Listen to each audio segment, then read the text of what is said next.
Hello and welcome back to Matt Hayes' Tottenham Blog and to another Tottenham transfer roundup. We've got plenty of updates today, including quite a few on the future of Alessandro Bastoni, links to Clement Lenglet, a list of other centre-backs that we're interested in, and updates as well on the futures of Djed Spence and Fraser Forster. If you are new to the channel, please do make sure to hit that subscribe button down below and click the notification bell as well so you get notified every time we upload or go live. As I keep on saying, we're planning on this being a very, very busy transfer window, and this is your number one place on YouTube to keep up to date with all of Tottenham's transfer dealings. And let's dive straight into things with updates from Alistair Gold, Paul O'Keefe, and a number of others on the future of Alessandro Bastoni. Alistair Gold said on YouTube yesterday, Tottenham believe that they will be able to sort out wages and the fee for Bastoni. The only issue right now is Bastoni himself believing it's the right point in his career in terms of the Premier League. And look, Paul O'Keefe said something very similar today. He said Tottenham are doing everything they can to sign Bastoni. The deal is not about finances, but the player's decision. Spurs are ready to go with the finances. They will move on if he doesn't want to join. Inter could change his situation by forcing him out. And with regards to the fee that it would take to tempt Inter Milan into selling, well, look, it could change with the situation that they're in financially. But Paul O'Keefe is saying Tottenham are preparing a package worth about €67 million. Earlier on, it was believed to be about 60 million would be enough, but O'Keefe now is saying that €67 million is what Spurs are looking to put in. And well, look, it just seems like at the moment it is the player's decision whether or not he thinks it's the right time to leave Inter Milan. And again, he could be forced out if Inter's financial situation is as bad as it seems. The Athletic are reporting on that today, which we'll get to in a second. But Alistair Gold continues saying Tottenham believe a fee and wages will not be an issue in a deal for Alessandro Bastoni. Now, again, like I've said a few times, as far as I'm aware, the personal terms, and I think it may have been worded, might not have been the best wording. It's the best way to put it is there's preliminary agreements between Tottenham and Bastoni and his agency, whatever it is, with those personal terms. So it's like I said from minute one, it's not like he's put pen to paper. It's not like he's given a definitive answer that he will join, but there is an agreement in place there between Tottenham and the player with regards to probably how much wage is going to be paid, how long the contract is, and the very, very important stuff like that. And Gold again says the challenge they face is whether or not he believes now is the right time to move. Spurs are willing to wait for his decision and Inter Milan's plans, and we're at a bit of a crossroads here that, to be honest, I don't think we expected to be in this deal. With Tottenham, it's always a case of trying to stump the money up and trying to get the club to pay the money that the current owners want for the player. That's not the issue here. It's convincing Alessandro Bastoni that now is the right time to make this move. I mean, he grew up an Inter Milan fan. He's Italian. He's only 23 years of age, so it's not like he has to make a decision like you could say Ivan Perisic did. He wanted to play in the Premier League. It was a dream of his, and he felt now was the only chance to do that, or his last chance to do that. So he had to make that decision. With Bastoni, it's certainly not the case. He's going to have plenty of opportunities in the future to get that move to the Premier League. And look, he wants to work with Antonio Conte again, but he may get that chance again. And some people are saying, well, if he doesn't want to be here, we shouldn't want to sign him. And I agree with that to some extent, but to another extent I don't, because he's playing with the team that he supports, the team that he grew up supporting. He's playing with the team that he won the league with for the first time last season. I don't think this is a case of not wanting to play with Tottenham or not wanting to move to Tottenham. It's a case of not wanting to leave Inter Milan. And for me personally, that is a little bit different. And look, I may have my Bastoni goggles on because I've been wanting this player for almost a year at this point, thinking he was the best centre-back option for Spurs. So maybe I'm a bit biased in the way that I'm looking at this, but I don't think this should be a deal-breaker for Tottenham. And it looks as though it won't be, because as Paul O'Keefe says, Tottenham are doing everything they can. Now, he did go on to say that we will move on if he doesn't want to join. If it gets to the point where we think we can't change his mind on that, the club will pull out, and there are plenty of other options that are there. And we'll get through those in a second with that report from Alistair Gold. But more from Gold on Bastoni. He said, at the moment, there's been no progress on convincing Bastoni with the player on international duty with Italy until mid-June, and yet to be convinced that it is the right time to leave Inter. So with him on international duty with Italy, I think he's playing 5 games over the next 10 days, starting with that Finalissima defeat last night. We got a few super chats there. Darkson G with the 2001 says, please Spurs go for Kim Min-jae. He would be great for us. Look, I know you've been calling for that Kim Min-jae transfer for quite a while, and we will get into that a little bit later. But thanks for the super chat. Paul Markey as well with the €5. Says, saw a report today we are close to a 2-year loan deal for Longley, which would be a good one if true. Again, we'll touch on that very soon as well, but there was a report saying that was the case. Thank you to the two of you for the super chats. I do really appreciate it. Alistair Gold as well as saying the key over the coming weeks with regards to Bastoni will be just how much the Serie A club needs funds for their own transfer endeavours, and the centre-back does have just 2 years left in his contract, so if he does not sign a new deal, then this is the window in which Inter can get the highest fee for him. So with regards to who Inter Milan are looking to bring in as a replacement, we know they're in advanced talks with Gleison Bremer from Torino, who Tottenham are also being linked to and Tottenham are still interested in, so maybe there's something that a domino effect that could happen there. A report which we'll touch on in a while is that AC Milan might be trying to hijack that deal for Bremer, so maybe Inter Milan need to speed up their signing, which could mean they need to speed up any sales.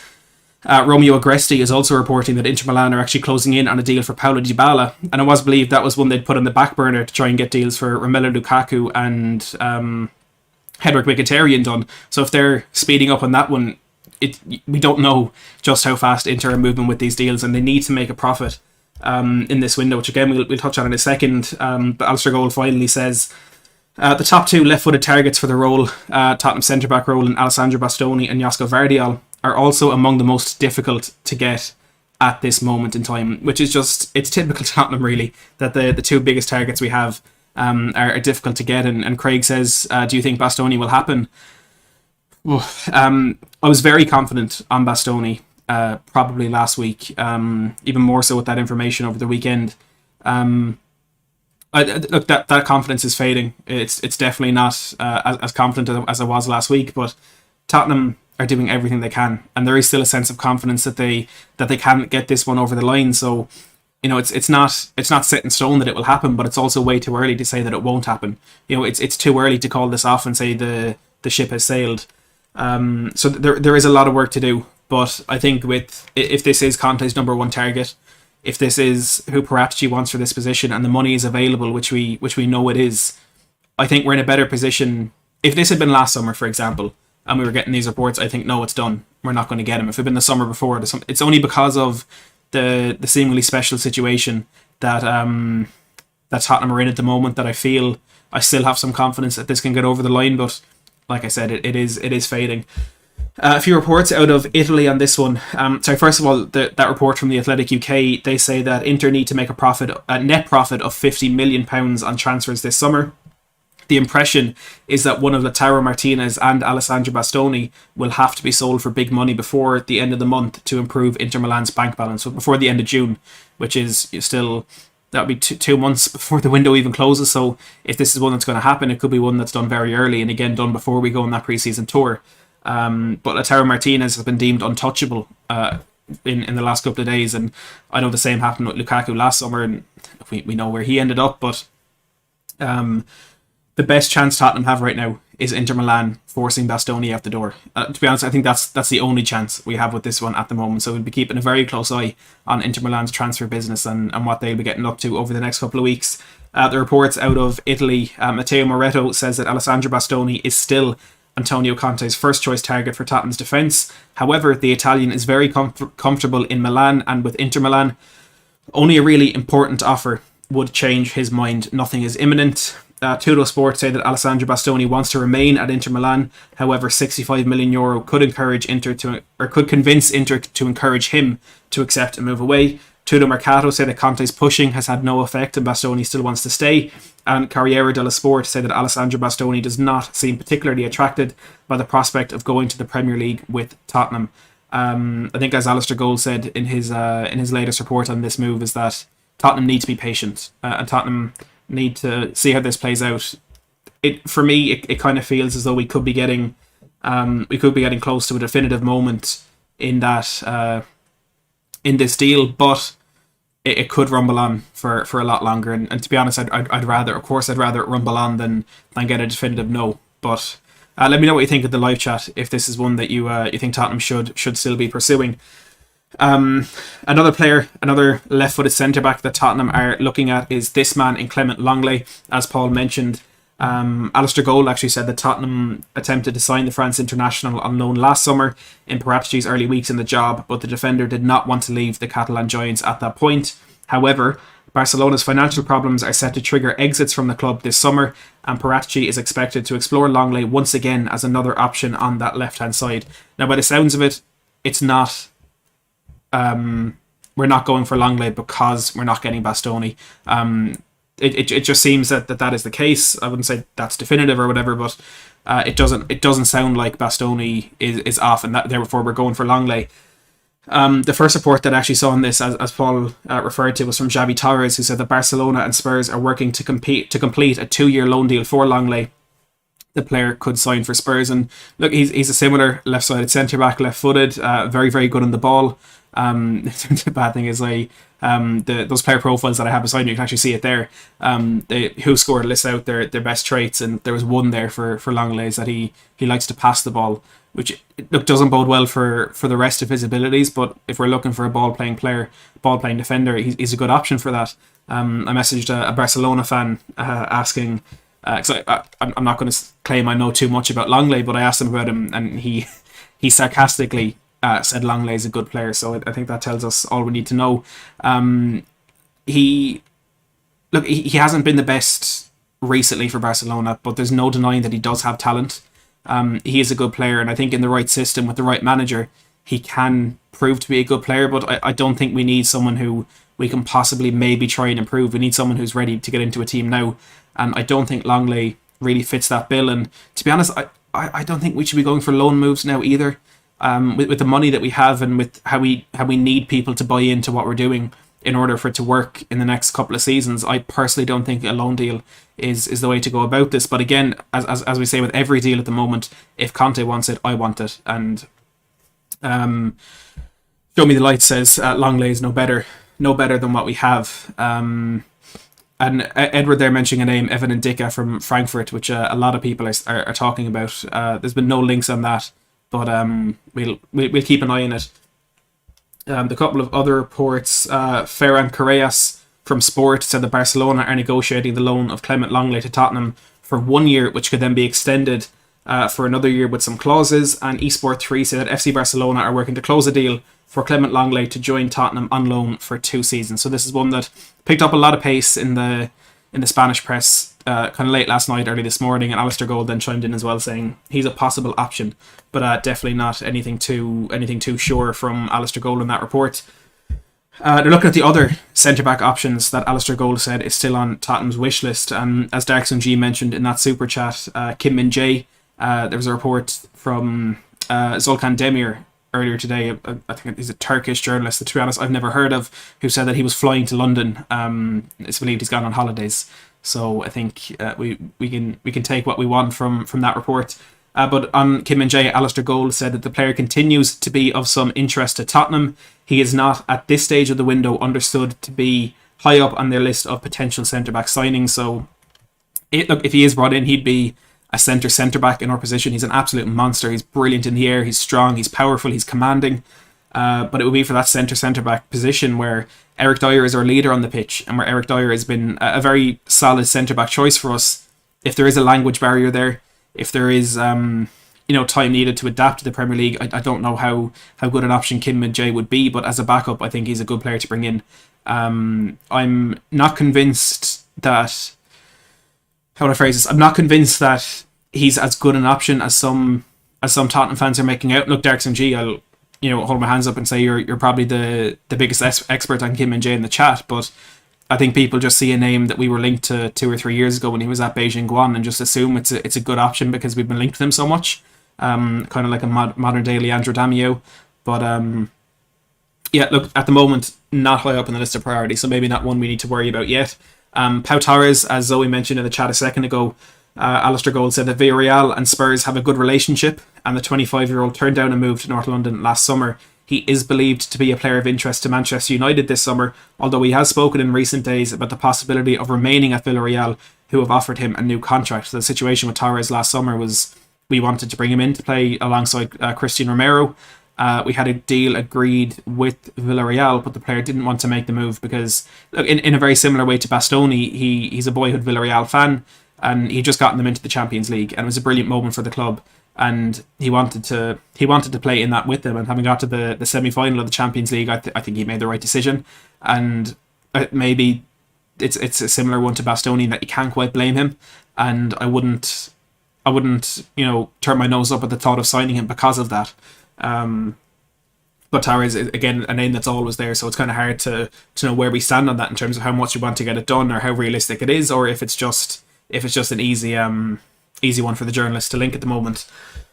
Josko Vardiol, who was one of the earliest names mentioned in this pursuit of a left centre-back.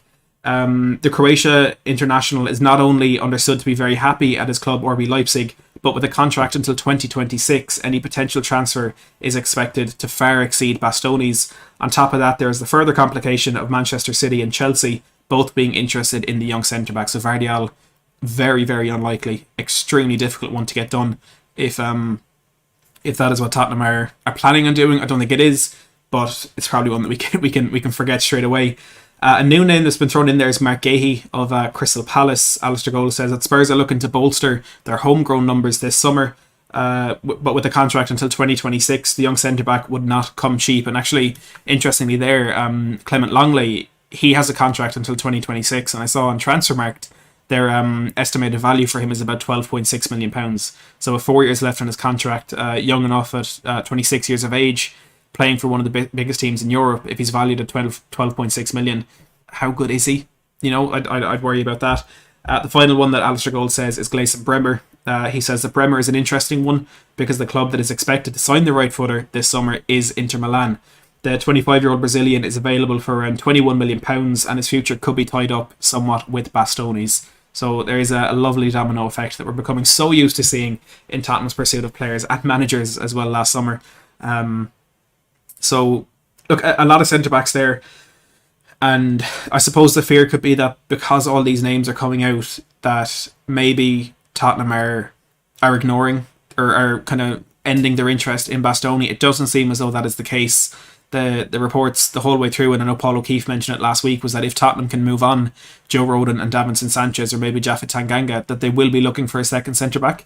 And an ideal summer for Tottenham this in 2022 would be to get two centre-backs. So the links with these other ones doesn't mean Bastoni is over, but it certainly looks like it's hanging in the balance. But again, there are very good options there to replace him in centre-back. Moving to wing-back, and Jed Spence, who continues to be the subject of a lot of attention from Tottenham fans. Apologies, that is the wrong player. There we go, there's Jed Spence. Alistair Gold has said that Jed Spence wants assured game time at his next club, and Tottenham are willing to make that happen. The plan is to have Spence and Doherty as right wing back options. And look, I've kind of worried that this might be the case. I've definitely said it a lot that I don't think Jed Spence is a particularly attractive option from a fan point of view to be our number one right wing back. And I was kind of hoping that if we were going to get him, that there will be someone else as well. But if Alistair Gold is saying we're planning to have Spence and Doherty, he said yesterday, the day before, that Emerson is expected to move on.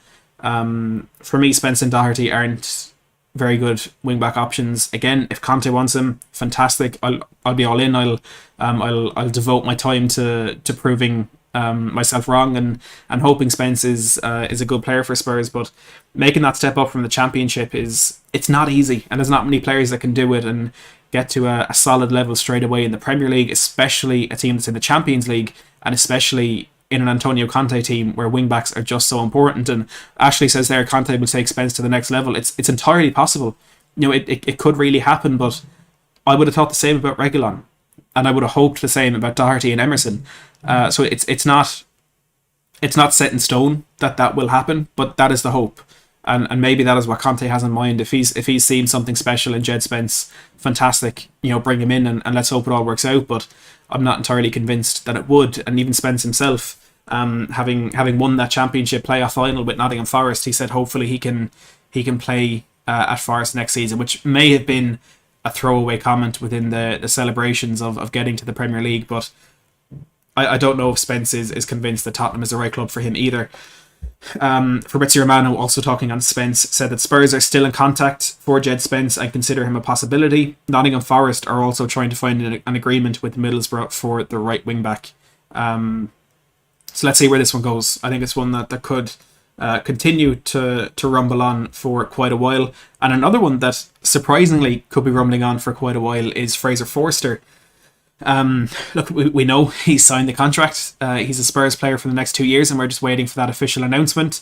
Alistair Gold has said that various people around Tottenham would be surprised if Forster was announced in June, whereas Fabrizio Romano has gone the other way and said that Forster will be announced as a second signing in the coming days, waiting for the official announcement. So something's got to give there with the unstoppable force and the immovable object that are Alistair Gold and Fabrizio Romano. So we'll see which one is proven wrong. Romano also says that Forster will sign up for Tottenham on a 2-year deal, so that is until 2024. Great signing, brilliant backup option, homegrown number. I think it's a great deal. Ivan Perisic has posted on Instagram for the first time since joining Tottenham. He said, "I'm super proud to join Spurs official and embark on this new journey. So excited for what's ahead and can't wait for the first game." Another aging winger that probably will not be joining him at... I keep pressing that wrong. There he is. Another aging winger that probably won't be joining Ivan Perisic at Tottenham is Gareth Bale. And there were links. There were always links, to be perfectly honest, but Tottenham fans got themselves into a bit of a frenzy when Fabrice Hawkins said that a lot of Premier League clubs have contacted Gareth Bale. The probability that he plays there next season is very high. So Hawkins suggesting that Bale will be a Premier League player, but Alistair Gold has said that while Fabio Paratici is a big fan of Bale, there's a feeling both within the Welshman's camp and inside Tottenham that another return to the club is unlikely at this point. So Spurs fans dreaming of a double free transfer swoop for Christian Eriksen and Gareth Bale may just have had their dreams crushed there. Would be a good deal if it could happen, I think, but it's looking like it probably won't. Just a quick one on potential outgoings and Giovanni Lo Celso. According to Marca, Villarreal are in talks with Tottenham to sign him permanently, and Football Insider say that Villarreal are in advanced talks to sign Lo Celso. The midfielder will cost around £20 million after Tottenham dropped their asking price to make the move happen. A few lesser unknown reliability reports, as we always put in at the end of these. Football Insider with a comical report saying that Tottenham have been offered the chance to sign West Ham midfielder Thomas Souček. There is tension between him and David Moyes, while his contract talks with West Ham have also stalled. As I mentioned from Volkan Demir, he says that Kim Min-jae is travelling to England. Offers came from Tottenham and Everton. Calcio Mercato say that Romelu Lukaku has rejected the chance to join Tottenham this summer, with the striker determined to join Inter Milan. Tottenham are ready to submit a bid for £42.5 million, according to Calcio Mercato, to sign Gleison Bremer. Sport Media said that report that I spoke about, saying that Inter Milan will need to accelerate their move to sign Gleison Bremer, with AC Milan looking to hijack that deal. Graham Bailey said that Tottenham Hotspur remain interested in signing Adama Traore. He will leave Wolves this summer, despite Barcelona not taking up the option to sign him permanently. And Sport in Spain said that Tottenham, Chelsea and Juventus are paying close attention to Napoli defender Kalidou Koulibaly. However, a move to Barcelona is his preference. And some official departures announced by Tottenham. They've confirmed that Pierluigi Gallini has returned to Atalanta following his loan spell. They will not be triggering that option to buy, which, by the way, would have become an obligation if he had played 20 games this season. So maybe getting knocked out of the Conference League is the best thing that happened to us with regards to him. They've also announced the departures of development squad players Janil Bennett, Kasper Kurlovitz, Dermi Lusala, Timothy Lotutala, Josh Oluwayemi, Toby Amole and Isaac Solberg, following the conclusion of their contracts, and under-18 players Jez Davis, Jordan Hackett, Callum Hazeman, Ronaldo Torre and Oliver Turner. So a lengthy list of players leaving the club in the new teams this summer, 5 of which are goalkeepers, including Gallini, which is an interesting exodus, but one that probably isn't all that surprising, because we do get a lot of departures from there every year. A few surprised that there were some big names, like Toby Amole, for example. I don't think anyone was expecting that.